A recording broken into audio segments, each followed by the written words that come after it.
Hi, this is Allan Wernick. I'm the director of CUNY Citizenship Now, which is the City University's free immigration law service program. And I want to thank you all for listening to this audio video about immigration law in the time of the coronavirus. I want to start by telling you that CUNY Citizenship Now is continuing to provide free immigration law services, though all of our staff are working remotely.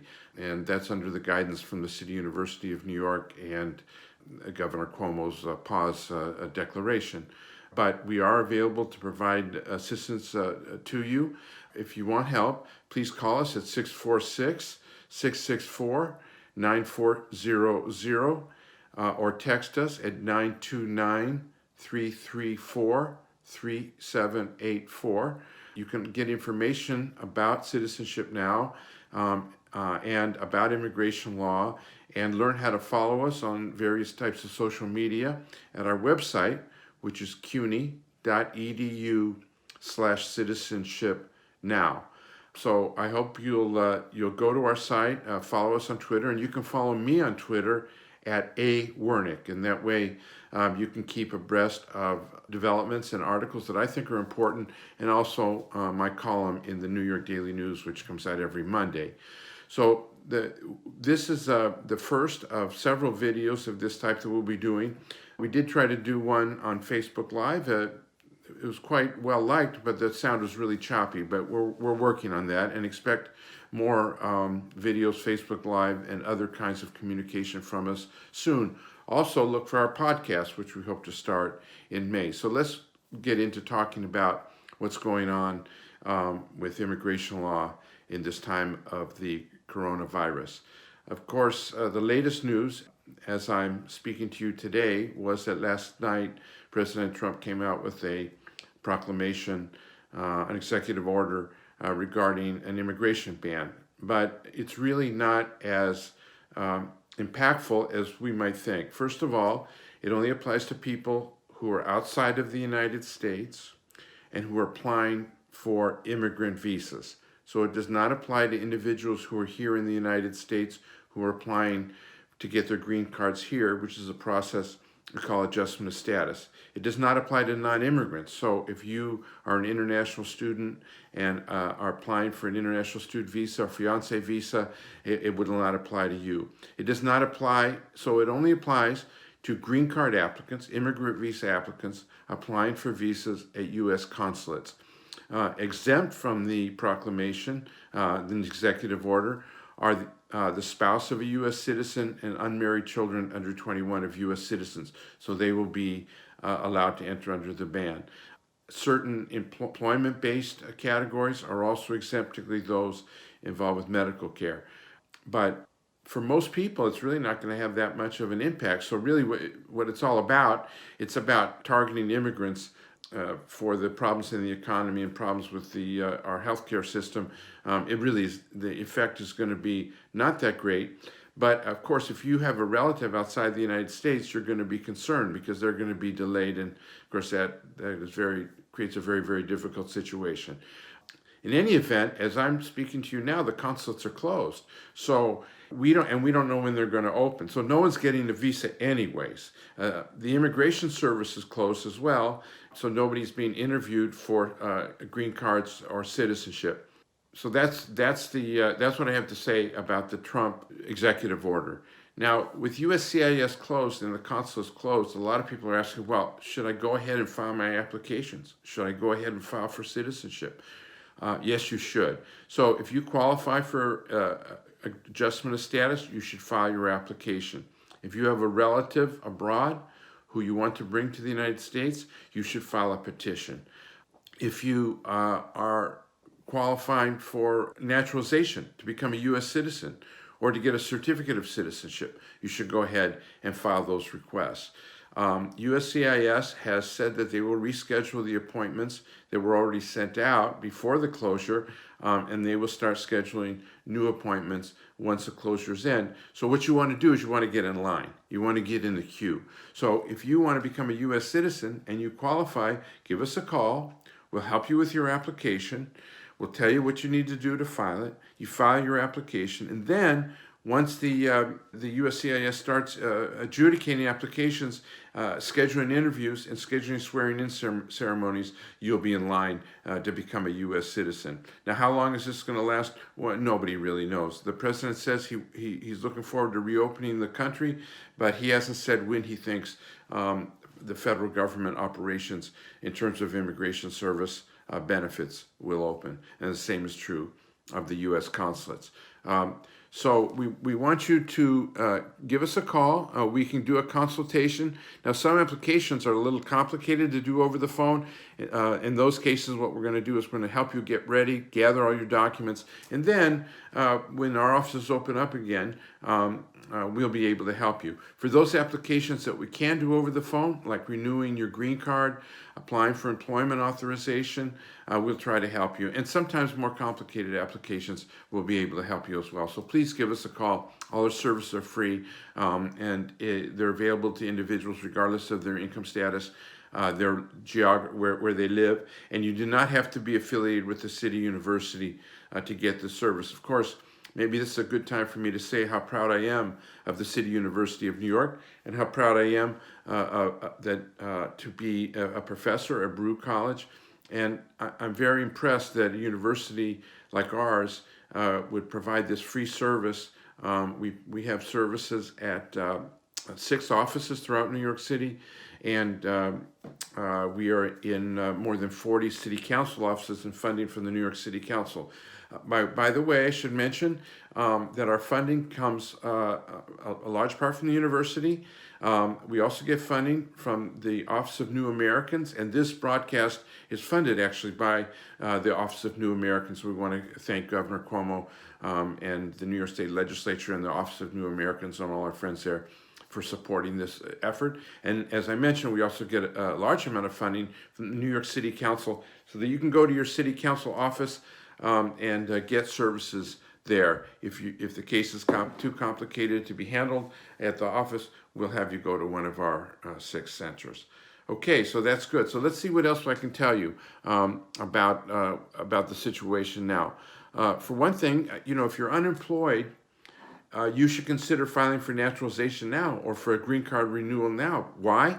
Because you can qualify for a fee waiver. Now, under current regulations, you can get a fee waiver for certain kinds of immigration applications, including citizenship, green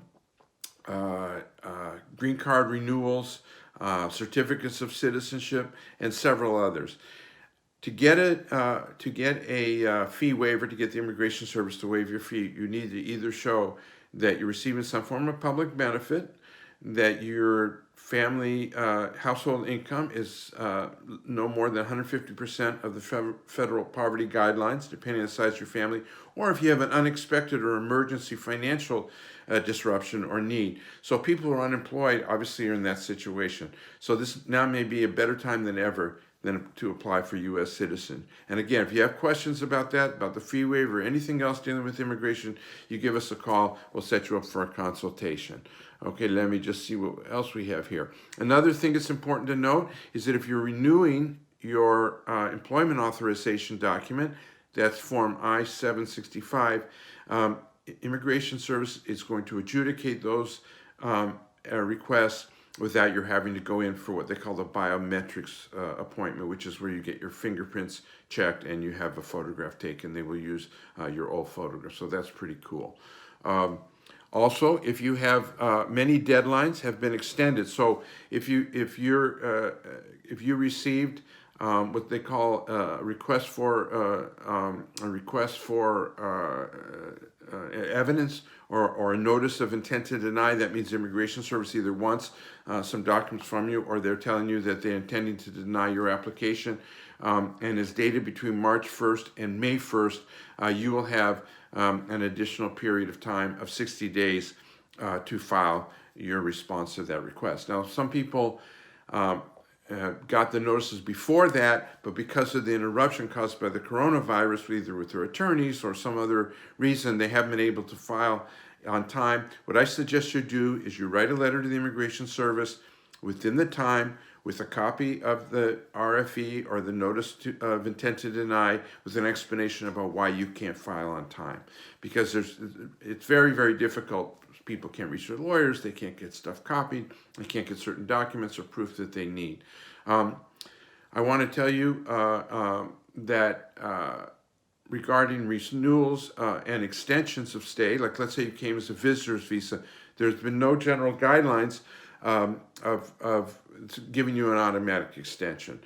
So what you need to do is you need to file for an extension of stay. So let's say you came on a visitor's visa, they granted you 6 months. You can't go home either because you're sick or because you can't get a plane flight or your country is not letting people in or any number of reasons that are related to coronavirus.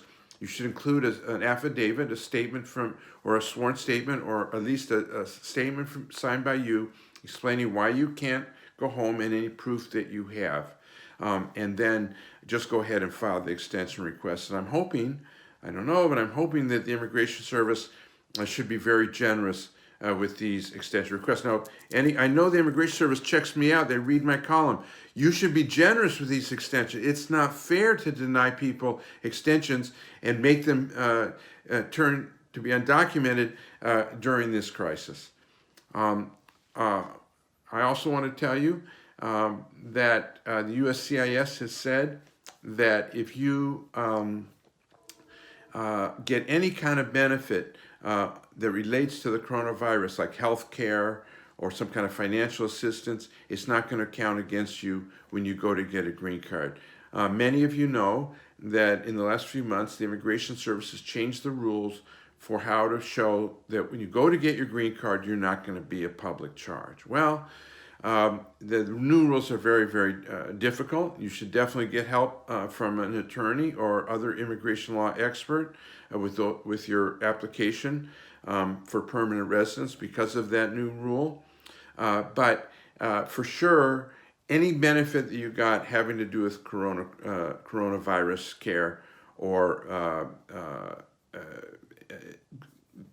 benefit will not affect you in any way. So that includes testing, that includes any kind of emergency care, and any kind of benefit. I want to tell people who are here on the visa waiver program. The Immigration Service has not said it straight out, but people under that program who are admitted to the United States for 90 days without a visa, those people can get a 30-day extension of stay, and the Immigration Service has indicated that they are going to be quite generous with that.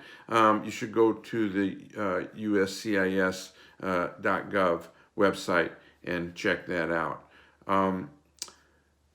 For our permanent resident listeners and viewers who are abroad, many of you know that in order to keep your green card status, you can't be out of the United States for more than a year.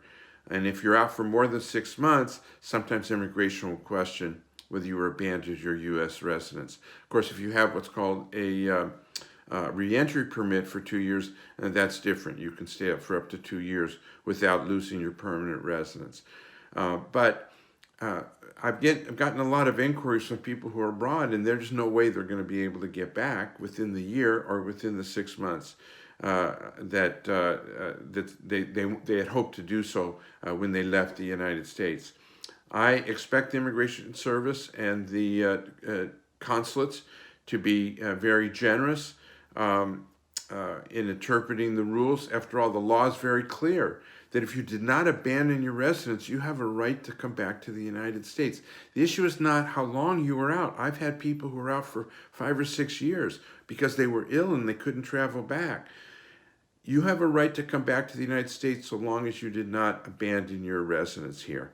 So I'm expecting the Immigration Service to be very generous. Now, if you've been out for more than a year, your green card is not a valid entry document. So you have two choices. You can either go to a U.S. consulate and apply for what's called a special immigrant returning resident visa, or it's a little bit sort of tricky and awkward, but you can go to a U.S. port of entry, like an airport, if you manage to get on a plane, and ask the officer to admit you, and waive the visa requirement.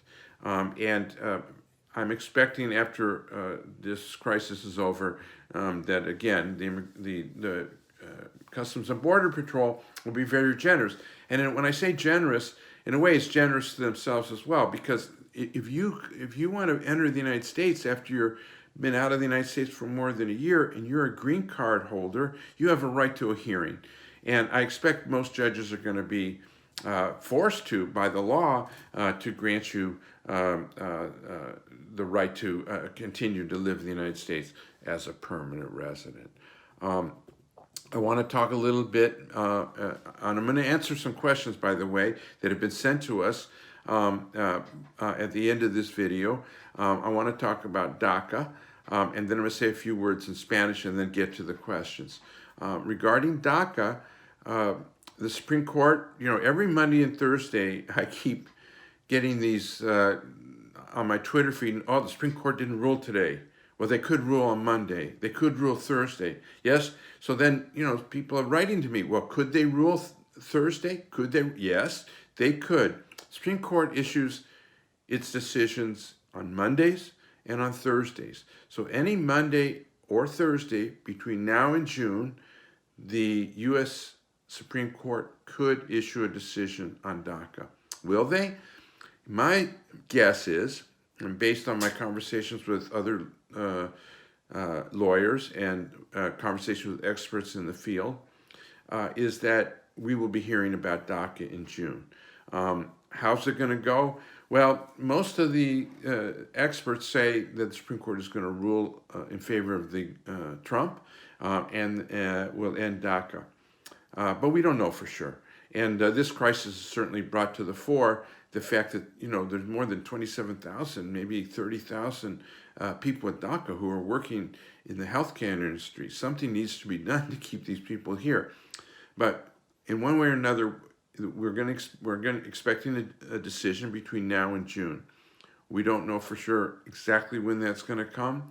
We don't know for sure what that decision is going to be.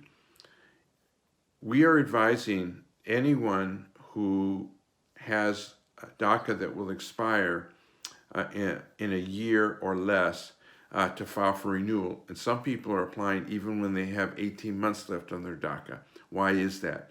Because we expect that when the Supreme Court rules, the people who have DACA will be able to keep it until their status expires. And that's because that's the way the litigation in the courts below, what we call the lower courts, has indicated. So let's say you have DACA and it's going to expire a year from now, and you apply now for a renewal. Well, you're not going to get 3 years. The most you can get is 2 years. But if you apply now, you're going to get 2 full years more of DACA, and that means that even if the Supreme Court rules in June, you will have employment authorization for at least 2 years. And anything could happen during that time.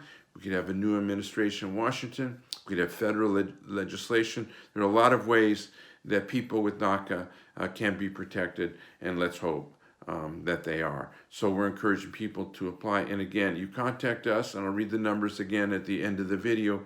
You contact us, and we'll be happy to help you remotely complete your DACA application. Yo quiero decir algo en español. I want to say a few words in Spanish. Por favor, yo soy Allan Wernick, el director de CUNY Citizenship Now. Es un proyecto que le da servicios absolutamente gratis a la comunidad. No necesita ser miembro de la familia CUNY. Nosotros podemos ayudarles.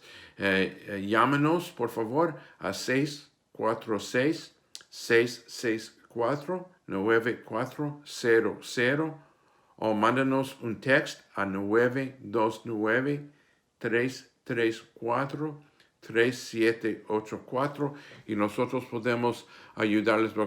Da usted una consulta o cualquier tipo de pregunta usted tiene de asuntos migratorios o con algunos tipos de saludes, algunos tipos de aplicaciones o documentos, nosotros podemos ayudarles porque tenemos abogados y asistentes legales trabajando en caso. So, podemos hacer, por ejemplo, una solicitud de naturalización. Nosotros podemos ayudarles a hacerlo, pueden mandarlo y después cuando inmigración está trabajando en el futuro, usted puede seguir con su solicitud para ciudadanía. Gracias y estamos a sus órdenes. Okay, let me continue by answering some questions. So Lee writes to us and says, I'm an American citizen, born in the United States. My spouse is Jamaican. I petitioned for him in October. How will it affect the petition going forward? Well, as I mentioned, the U.S. consulates are closed, but there is nothing in the law or anything that's happening around the coronavirus or anything in President Trump's new executive order that will prevent your spouse from getting an immigrant visa once the consulate's open. My guess is that the delays will certainly be longer than expected. Why? Well, if they close the consulates for 2 or 3 months, or even 1 month, that creates a backlog. And so the people who already had appointments are going to have to be seen, then the new appointments are going to have to be scheduled. So expect for a little bit longer wait, but there's no reason why your spouse won't be able to come to the United States. A person writes to me, Ezekiel wants to know if he can return to his country. He has got asylum, but now he's a U.S. citizen. And he's afraid that somehow they're going to question his U.S. citizenship if he goes visit his country because his mom passed away. And the answer is it shouldn't be a problem for a couple of reasons. One, you're a U.S. citizen. It's very, very, very hard to take away a person's U.S. citizenship. Now, if you committed fraud, if you lied on your asylum application, they can take away your citizenship if they can prove that. If you lied on your green card application and the government can prove that, they can take away your citizenship. But just traveling home to your country doesn't mean that you lied about your asylum application. It could be that either conditions changed in your country. It could be that your asylum application didn't allege that you would be killed or tortured when you got there, but that you would suffer some form of persecution and that a short visit wouldn't impact that. And certainly after the number of years that you've been here, first getting asylum, then getting a green card, then becoming a citizen, there's a good chance that conditions have changed in your country. That's just the kind of question we can help you answer if you call us at CUNY Citizenship Now. The question is, are dreamers eligible for unemployment insurance? Now, and the answer is, in most states, yes, not every state. You'll have to check on your state's rules. In New York State, the answer is yes. If you have employment authorization, either based on asylum application pending, based on having DACA, in most states, you can get unemployment insurance. Why is that? Because you are authorized to work, you have been working, you have been paying into, your employer has paid into the system, and you qualify for unemployment benefits. Not every state has that rule, and most states do, so you have to check with your local state.